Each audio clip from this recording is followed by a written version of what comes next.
أما بعد فأعوذ بالله من الشيطان الرجيم. بسم الله الرحمن الرحيم. قل يا عبادي الذين أسرفوا على أنفسهم لا تقنطوا من رحمة الله إن الله يغفر الذنوب جميعا إنه هو الغفور الرحيم. اللہ تبارک و تعالی اپنے کلام عظیم میں ارشاد فرما رہا ہے کہ اے نبی مکرم صلی اللہ علیہ وسلم، آپ فرما دیجئے اے میرے بندو،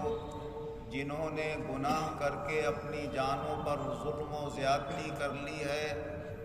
وہ اللہ کی رحمت سے نا امید نہ ہو. بے شک اللہ سارے گناہوں کو بخش سکتا ہے، وہ یقیناً بخشنے والا رحم فرمانے والا ہے. حضور نبی اکرم صلی اللہ علیہ وسلم کی اس مبارک حدیث سے یہ ظاہر ہوتا ہے جس میں حضرت انس رضی اللہ عنہ روایت کرتے ہیں کہ حضور صلی اللہ علیہ وسلم نے فرمایا کہ سارے کے سارے بنو آدم خطا کار ہیں، اور سب سے اچھے خطا کار وہ ہیں جو خوب توبہ کرتے ہیں، اپنے مولا کے دربار میں روتے اور گڑ گڑاتے ہیں. اس سے معلوم یہ ہوا کہ انسان خطا سے تو نہیں بچتا. کہیں کسی معاملے میں کسی سے کوئی گناہ ہو جاتا ہے، کسی معاملے میں کسی سے کوئی خطا ہو جاتی ہے، لیکن اگر وہ خطا اور گناہ کر کے اپنے اندر جھکاؤ لاتا ہے اور اپنے مولا کے دربار میں توبہ اور استغفار کرتا ہے تو اللہ تعالیٰ اس سے خوش ہوتا ہے اور اس کے گناہوں کو معاف فرما دیتا ہے. بعض حدیثوں سے یہ بھی ظاہر ہوتا ہے کہ ایسی نیکیاں اور عبادتیں جو انسان کے اندر انا، گھمنڈ اور تکبر پیدا کریں، ان عبادتوں سے وہ گناہ اچھے ہیں کہ جو گناہ کر کے بندہ اپنے آپ کو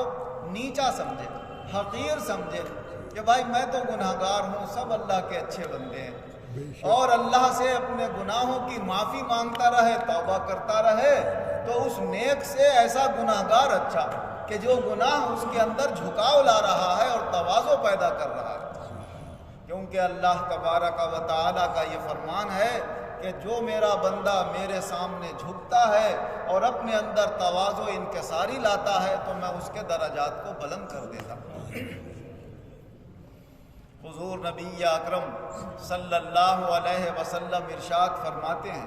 کہ پہلے زمانے میں دو بڑے گہرے دوست تھے. ایک نیکیاں خوب کرتا تھا، عبادتیں بہت کرتا تھا، دوسرے سے خطائیں اور غلطیاں بہت ہو جاتی تھی. تو اس کا وہ نیک دوست کہتا تھا ارے ان گناہوں سے باز آ جاؤ، ارے اچھائی کی طرف آ جاؤ. اور وہ جواب میں یہی کہتا تھا بھائی میں جانوں میرا مولا جانے، تمہیں اس سے کیا مطلب، تم اپنی نیکیوں سے کام رکھو، تم اپنی اچھائیوں سے کام رکھو. ایک دن کچھ اس سے ایسا گناہ ہوا کہ اس کے دوست کو بڑا غصہ آیا، اور غصے میں اس نے کہا خدا کی قسم اللہ تجھے کبھی جنت میں داخل نہیں کرے گا، کبھی تیری غلطی معاف نہیں کرے گا. یہ اس نے کہہ دیا. جب دونوں کا وقت پورا ہوا اور انتقال ہوا یکے بعد دیگر ہے، کسی زمانے میں کسی کا، کسی زمانے میں کسی کا، تو اللہ تبارک و تعالیٰ نے ان دونوں بندوں کی روحوں کو اپنے سامنے اکٹھا کیا اور پھر ان سے فرمایا کہ اے شخص، تو جو یہ خدا کی قسم کھا کے کہہ رہا تھا کہ یہ جنت میں داخل نہیں ہوگا، تو تم کوئی جنت کے ٹھیکیدار ہو، مالک ہو؟ جنت تو اللہ کی ہے، جس سے چاہے عطا فرمائے. اور دوسرے سے فرمایا کہ بھائی جا تو میری رحمت سے جنت میں چلا جا. تو اللہ تبارک و تعالیٰ کی رحمت بہت وسیع ہے، وہ اپنے بندوں کو اپنے سائے میں لینے کے لیے تیار ہے، مگر بندے متوجہ ہوں اس کی طرف. حضور صلی اللہ علیہ وسلم ارشاد فرماتے ہیں کہ رات ہوتی ہے تو اللہ تعالیٰ اپنا دست قدرت، اپنا دست بخشش دراز فرماتا اور فرماتا ہے جنہوں نے دن بھر گناہ کیے ہیں توبہ کر لیں، میں ان کو معاف کرنے کے لیے تیار ہوں۔ آمین۔ صبح ہوتی ہے تو پھر اپنا دست مغفرت اور دست قدرت بندوں کے سامنے پھیلاتا ہے اور فرماتا ہے رات میں جن سے گناہ ہو گئے ہیں وہ توبہ کر لیں، میں ان کی معافی کے لیے تیار ہوں، میں ان کی بخشش کرنے کے لیے تیار ہوں۔ تو اللہ ارحم الراحمین ہے، وہ اپنے بندوں کے گناہوں کو معاف کرتا ہے، مگر بندہ گناہوں پر اڑا نہ رہے کہ اس نے اپنی فطرت ہی بنا لی کہ مجھے یہ خطا کرنا ہی ہے، اگر ظلم و زیادتی کرنا ہے تو کرنا ہی ہے، لوگوں کے حق مارنا ہے تو مارنا ہی ہے، بدکاریاں کرنا ہے تو کرنا ہی ہے، شراب پینا ہے تو پینا ہی ہے۔ نہیں، غلطی ہو گئی، خطا ہو گئی، روئے گڑ گڑائے، چاہے چھوٹ نہیں رہی ہے وہ عادت، لیکن پھر بھی ہو جایا کرے گناہ تو رویا کرے، گڑ گڑایا کرے، اور یہ نہ سوچے کہ یہ عادت مجھ سے چھوٹنے والی تو ہے نہیں، توبہ کرنے سے کیا فائدہ ہو۔ حضرت ابو بکر صدیق رضی اللہ عنہ بہت کم روایتیں فرماتے، لیکن حضرت ابو بکر صدیق رضی اللہ عنہ نے یہ روایت بیان کی کہ حضور صلی اللہ علیہ وسلم نے ارشاد فرمایا ما اصر من استغفر بین عاد فی الیوم 70 مرتن، جو شخص گناہ کر کے توبہ کرتا رہے اور اللہ سے اپنے گناہوں کی معافی مانگتا رہے تو اسے گناہ پر اڑا رہنے والا اور قائم رہنے والا نہیں مانا جاتا، اگرچہ وہ اس گناہ کو لوٹ لوٹ کے ایک ہی دن میں 70 بار کیوں نہ کرے، مگر جس بار ہو جائے بس فوراً اپنے رب سے نادم و شرمندہ ہو کر دل سے توبہ کرے اور کہے مولا مجھ سے غلطی ہو گئی، تو اللہ تبارک و تعالیٰ اس کے گناہ کو معاف فرما دیتا۔ حضور نبی اکرم صلی اللہ علیہ وسلم ارشاد فرماتے ہیں کہ اللہ تبارک و تعالی اپنے ان بندوں کے گناہ جو یہ جانتے ہیں اور ایمان و یقین رکھتے ہیں کہ ہمارا کوئی رب ہے جو ہمارے گناہوں کو معاف کر سکتا ہے، یہ یقین رکھتے ہوئے اگر میرے بندے گناہ کریں گے تو میں سارے گناہ معاف کر دوں گا، بس وہ شرک نہ کرے میری ذات کے ساتھ، میری برابر کسی کو نہ جانے۔ اور فرمایا حضور نبی اکرم صلی اللہ علیہ وسلم نے کہ جب شیطان نے اللہ تعالیٰ سے یہ کہا کہ اے مولا میں تو تیرے بندوں کو ہر وقت بہکاؤں، کبھی ان کے دائیں سے آ کر، کبھی بائیں سے، کبھی آگے سے، کبھی پیچھے سے، ہر طرح سے ان کو گمراہ کرنے کی کوشش کروں،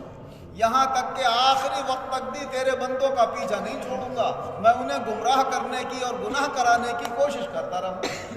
تو اللہ تبارک و تعالیٰ نے فرمایا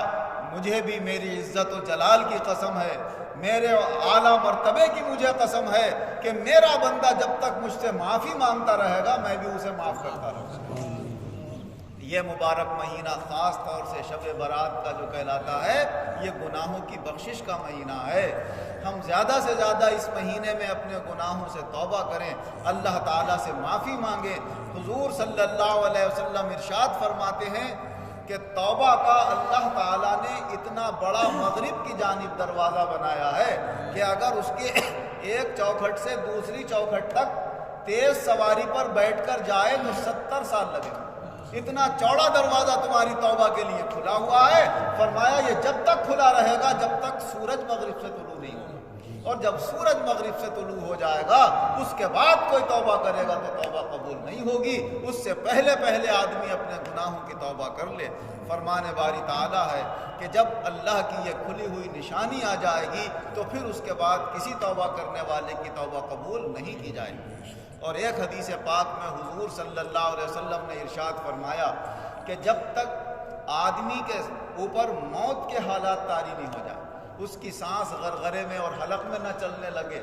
اس سے پہلے پہلے جو بندہ توبہ کر لیتا ہے اس کی توبہ قبول کی جاتی ہے، اور جب وہ بالکل موت کے آخری لمحوں میں آ گیا تو اس وقت بھی توبہ قبول نہیں ہوتی۔ اللہ تبارک و تعالی ہم سب کو اپنے گناہوں سے سچی توبہ کرنے کی توفیق عطا فرمائے اور ہم سب کے گناہوں کو معاف فرمائے، اور وہی توفیق عطا فرمانے والا ہے، ہم اسی سے درخواست کرتے ہیں مولا تو اپنے کرم سے، اپنی قدرت سے، اپنے مقبول بندوں کے صدقے میں آئندہ ہمیں گناہوں سے محفوظ فرما، ایمان اور عزت کے ساتھ دونوں جہان میں شاندار کامیابی عطا فرما۔ الحمدللہ رب العالمین والعاقبۃ للمتقین والصلاة والسلام على خیر خلقہ محمد وآلہ واصحابہ اجمعین۔ اے اللہ ہمارے گناہوں کو معاف فرما، آئندہ گناہوں سے بچنے کی توفیق عطا فرما، سب بیماروں کو شفا عطا فرما، قرض داروں کو قرضوں سے نجات عطا فرما، بے روزگاروں کو اچھے روزگار عطا فرما، جو برسر روزگار ہیں ان کے روزگاروں میں خیر و برکت اور ترقی عطا فرما، جن لوگوں نے دعاؤں کے لیے کہا ہے انہیں، ان کے گھر والوں کو سب کو بیماریوں میں شفا کلی عطا فرما، صحت کاملہ عاجلہ عطا فرما،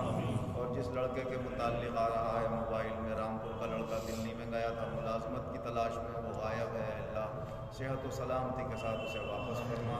اور جو بھی اس کی خبر ہو جلد از جلد ان کے گھر والوں تک پہنچا کر ان کے زخموں کو مرہم لگا کر انہیں سکون اور اطمینان عطا فرما، اور ہم سب کے گھروں میں چین سکون اطمینان قائم رکھ، ایمان اور عزت عطا فرما، ہم سب لوگوں کے گھروں کے ماحول کو درست فرما، اسلامی ماحول پیدا فرما، اور جو برے لوگوں کے طریقے ہم نے اپنا لیے ہیں ان سے بچنے کی توفیق عطا فرما۔